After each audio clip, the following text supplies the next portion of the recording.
자, 오늘 말씀은 마태복음 14장입니다. 마태복음 14장 1절로 끝절의 말씀 보겠습니다.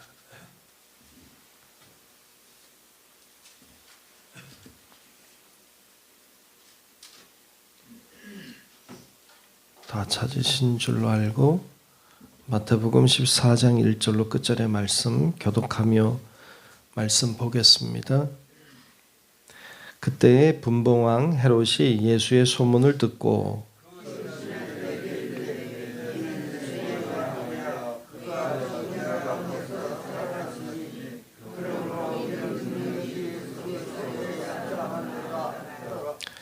전에 헤롯이 그 동생 빌립의 아내 헤로디아의 일로 요한을 잡아 결박하여 옥에 가두었으니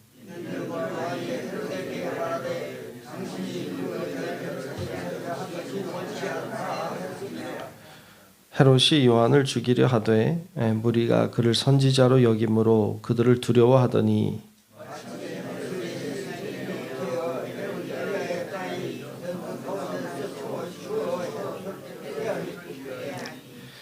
헤롯이 맹세로 그에게 무엇이든지 달라는 대로 주겠다고 약속하거늘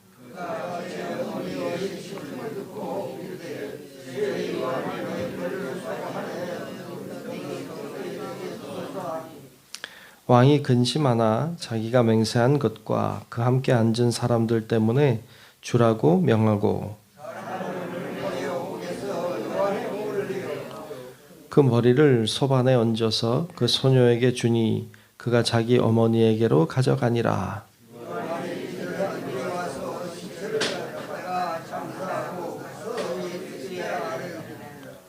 예수께서 들으시고 배를 타고 떠나사 따로 빈들에 가시니 무리가 듣고 여러 고을로부터 걸어서 따라간지라.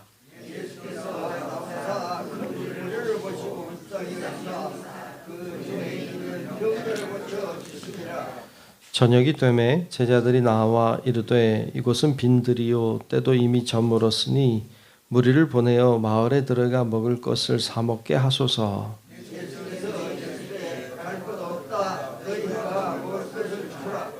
제자들이 이르되 여기 우리에게 있는 것은 떡 5개와 물고기 2마리 뿐이니이다. 무리를 명하여 잔디 위에 앉히시고 떡 5개와 물고기 2마리를 가지사 하늘을 우러러 축사하시고 떼어 떡을 떼어 제자들에게 주시매 제자들이 무리에게 주니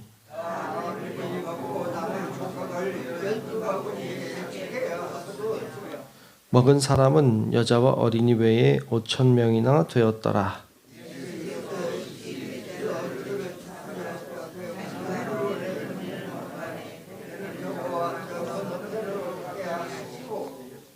무리를 보내신 후에 기도하러 따로 산에 올라가시니라. 저물매 거기 혼자 계시더니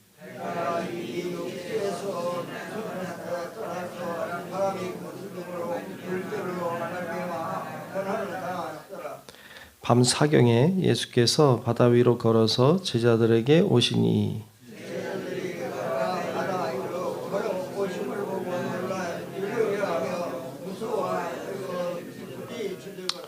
예수께서 즉시 이르시되 안심하라 나니 두려워하지 말라.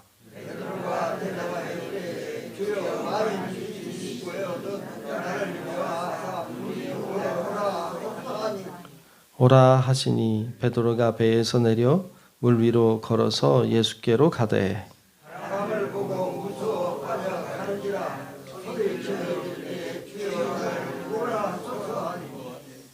예수께서 즉시 손을 내밀어 그를 붙잡으시며 이르시되 믿음이 작은 자여 왜 의심하였느냐 하시고 배에 있는 사람들이 예수께 절하며 이르되 진실로 하나님의 아들이로소이다 하더라.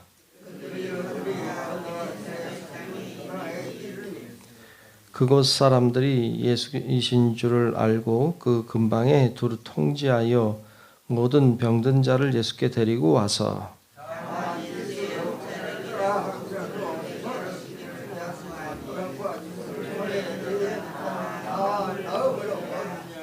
아멘.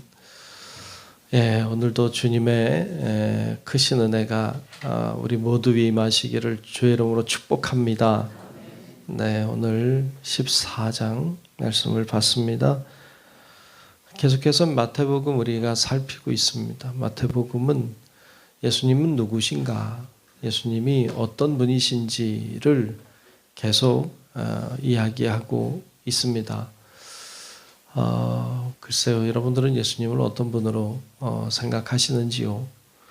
오늘 말씀도 예수님이 어떤 분이신지를 우리들에게 알려주고 있는데요. 제일 먼저 오늘 말씀에 등장하는 것은 헤롯 왕이죠. 헤롯 왕. 이 헤롯 왕이 예수님에 대한 소문을 들어요. 그리고는 그는 그렇게 생각했어요. 예수님이 도대체 누구냐? 오늘 말씀 2절에 보면 그는 이렇게 예수님을 생각했죠. 2절에 보면 그 신하들에게 이르되 이는 세례 요한이라. 그가 죽은 자 가운데서 살아났으니 그러므로 이런 능력이 그 속에서 역사하는도다 하더라 그랬어요. 헤롯은 예수님을 세례 요한이 살아난 자다 이렇게 생각했죠. 그리고 그가 세례 요한을 어떻게 했는지가 이제 그 뒤에 쭉 설명이 나오는데 보면, 결국에 이 헤롯이 세례 요한을 죽인 자죠. 헤롯이 세례 요한을 죽였어요. 자기가 분명히 죽였는데 세례 요한 같은 자가 또 있단 말이죠. 분명히 다시 살아났다. 이렇게 생각한 거죠. 그렇게 생각하면 무섭지 않아요? 내가 분명히 죽였는데 살아있다. 이게 참 무서운 일이죠. 근데 하여튼 이 헤롯은 그렇게 생각했어요. 예수님은 세례 요한이 다시 살아난 자다. 이렇게 생각한 거죠. 정말 그런가요? 근데 그 당시에 이 세례 요한을 추종하고 세례 요한을 따랐던 자들이 많이 있었기 때문에 세례 요한이라고 생각했던 사람들이 있었겠죠. 헤롯만이 아니라 여러 사람들이 아마 그렇게 생각했을 것이 분명해요. 그런데 예수님은 세례 요한이 아니에요. 예수님은 세례 요한이 아니다라는 것을 말씀하고 있는 거죠. 세례 요한이 오늘 말씀을 이제 가만히 보니까 세례 요한이 이제 죽었다고 하는 소식을 예수님이 듣죠. 들었을 때 어땠을까요? 예수님의 마음은. 오늘 말씀에 보면 세례 요한의 죽음의 소식을 제자들을 통해서 듣고 그리고 뭐 슬퍼했다라든지 뭐 괴로워했다 이런 말은 없는데 오늘 말씀을 가만히 보니까 굉장히 아파하신 건 사실인 것 같아요. 왜냐하면 오늘 말씀에 13절에 보면 12절부터 볼까요? 12절 13절을 보면 이렇게 말씀해요. 요한의 제자들이 와서 시체를 가져다가 장사하고 가서 예수께 아뢰니라. 세례 요한의 제자들이 예수님께 세례 요한이 죽었다는 사실을 알렸죠. 13절에 보면 예수께서 들으시고 예수님이 들으셨어요. 어떻게 했을까요? 배를 타고 떠나시죠. 그리고 어디로 가세요? 따로 빈들에 가셨죠. 배를 타고 떠나서 빈들로 가셨다. 저는 이 구절 이번에 어제 묵상하는데 참 그래도 예수님이 세례 요한의 죽음을 보고 굉장히 슬퍼하셨다. 그리고 배를 타고 혼자 있고 싶으셨다. 빈 들에 가서. 그런 모습을 보니까 좀 마음이 찡하기도 하고 그렇더라고요. 근데 하여튼 배를 타고 떠나서 빈들로 가시지요. 참 사람들이 눈치도 없어요. 사람들이 예수님을 따라가죠. 빈들로 혼자 있고 싶으셨던 것 같아요. 그런데 13절 끝에 보면 무리가 듣고 여러 고을로부터 걸어서 따라간지라. 사람들은 막 걸어서 거기까지 따라가서 예수님과 함께 있고 또 예수님의 말씀을 듣고 또 병도 치유함을 받고 그러고 싶었던 거죠. 참 예수님도 참 혼자 있고 싶으셔도 혼자 있지 못하셨구나 그런 생각도 들고요. 자, 그렇게 따라오면 어떨까요? 네. 여러분이라면 어떻겠어요? 예수님이라면. 지금 세례요한의 죽음의 소식을 듣고 슬펐죠. 그래서 배를 타고 빈들로 떠났죠. 혼자 있고 싶었죠. 근데 이 사람들이 막 걸어서 다 따라왔어요. 그럼 어때요? 좀 짜증 나겠죠, 그죠? 귀찮고 나 좀 그냥 혼자 있게 내버려두면 안 되냐? 좀 잠시라도 이런 생각이 들었을 것 같은데 그럼 예수님은 어떻게 하셨을까요? 그 다음 절 14절에 보면 이렇게 말씀해요. 예수께서 나오사 큰 무리를 보시고 불쌍히 여기셨다는 거예요. 참 예수님 참 좀 다른 것 같아요. 역시. 예. 그들이 그렇게 따라오면 귀찮다. 그만 와라. 나 좀 내버려둬라. 뭐 이럴 수도 있을 것 같은데 불쌍히 여기셨어요. 그래서 그 중에 있는 병자를 고쳐주시니라. 주님은 계속 사역을 하셨습니다. 예수님은 그런 분이시죠. 우리가 믿는 예수님은 우리를 보시고 귀찮아하지 않아요. 그리고 불쌍히 여기시는 분인 줄로 믿습니다. 우리가 늘 하나님 앞에 기도하고 부르짖고 어찌 보면 좀 귀찮을 수도 있는데 근데 주님은 전혀 그렇게 하지 않으신다. 우리를 불쌍히 여기신다. 그리고 우리를 긍휼히 여기시는 좋으신 분이신 줄로 믿습니다. 주님이 그처럼 병자들도 고쳐주시고 말씀도 전하시고 했을 거예요. 그리고 저녁이 됐죠. 제자들이 이들에게 먹을 것을 줘야 되지 않냐. 마을로 가서 먹을 것을 먹게 하자. 그러는데 예수님이 너희들이 줘라. 그러시고 그들을 먹이시죠. 그 오병이어의 사건이라고 말하죠. 물고기 2마리와 보리떡 5개로 5,000명을 먹이시는 놀라운 사건을 행하셨습니다. 여기서 좀 발견하게 되는 것은 예수님은 어떤 분이십니까? 예수님은 먹이시는 분, 살리시는 분이에요. 헤롯은 어떤 존재였어요? 죽이는 존재, 죽이는 사람. 그런데 예수님은 살리는 사람, 구원하는 사람으로 우리들에게 보여주고 있습니다.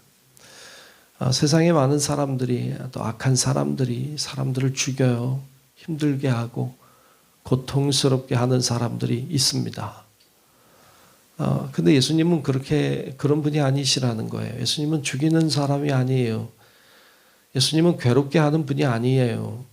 예수님은 우리를 불쌍히 여기시고 긍휼히 여기는 분이시고 그분은 우리를 살리시고 구원하시는 분이신 줄로 믿습니다. 예수님은 그런 분이심을 보여줍니다. 오늘날에도 예수님은 동일한 분이세요. 그 예수님이 오늘도 우리를 구원하시고 먹이시고 살리고 계시는 줄로 믿습니다. 그래서 그분을 우리가 그렇게 믿고 따르는 것이 중요합니다. 자, 이렇게 예수님이 살리는 분이다, 구원하는 분이다, 먹이시는 분이다 라는 것을 보여주고 있습니다. 그리고 이어서 나오는 이야기를 보면 이제 다 먹이시고 다 돌려보내시고 제자들도 배를 타고 건너가게 하시고 홀로 남으시죠. 참 예수님 그래도 홀로 남고 싶으셨던 아픔이 여전히 있으셨던 것 같아요. 홀로 남아서 기도하시죠. 그리고는 먼저 간 제자들이 풍랑을 만났을 때 예수님이 무리를 걸어서 그들을 따라가십니다. 그리고 그들 곁으로 가시죠. 제자 중에 베드로가 무리를 걷는 사건도 나오고 그렇게 해서 예수님이 그들을 만나십니다. 그 사건을 통해서 뭘 보여주고 싶을까요? 예수님은 어떤 분이신가 하는 거예요. 예수님은 무리를 걸을 수 있다. 네, 그럼 어렵지 않잖아요. 예수님이 무리를 걷는 게 뭐 어려워요. 에이, 설마 그런 일이 있었겠어? 이렇게 생각하는 사람들이 있죠. 그게 뭐 어렵겠어요. 예수님께 말이죠. 우리는 어렵죠. 우리에겐 어려운 일이죠. 근데 예수님께 뭐 어렵겠어요. 창세기에 이제 천지 만물을 창조하실 때 하나님이 수면 위에 운행하셨다. 이렇게 나오죠.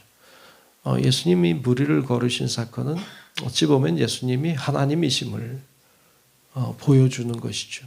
그리고 뿐만 아니라 예수님이 배 위에 올라갔을 때 그 배 위에 있던 사람들이 예수님을 향해서 이렇게 고백해요. 오늘 본문 33절에 보면 이렇게 말씀합니다. 배에 있는 사람들이 예수께 절하며 이르되 진실로 하나님의 아들이로소이다 하더라. 아멘. 예수님은 누구세요? 예수님은 하나님의 아들이세요. 이 이야기를 하고 있는 거죠. 하나님이시며 하나님의 아들이신 예수 그리스도, 그분을 증언하고 있습니다. 오늘 본문도 예수님이 과연 어떤 분이신지를 보여줍니다. 세례 요한이 아니다. 예수님은 단순히 인간이 아니다. 예수님은 살리는 분이다. 예수님은 하나님의 아들이시다. 라는 것을 이 말씀, 사건들을 통하여서 우리들에게 보여주고 증언하고 있습니다. 오늘 우리가 믿는 예수님이 바로 그런 분이십니다. 오늘 우리가 그분의 긍휼하심을 의지하여 기도하고 주님이 나를 귀찮게 여기지 않으시고 어떤 상황에도 나를 소중히 여기시고 나를 살리시는 분이시다. 하나님이시다. 라는 것을 믿고 그 믿음으로 오늘도 기도하고 그 믿음으로 오늘도 사는 우리 성도 여러분들이 되시기를 주님의 이름으로 축원합니다.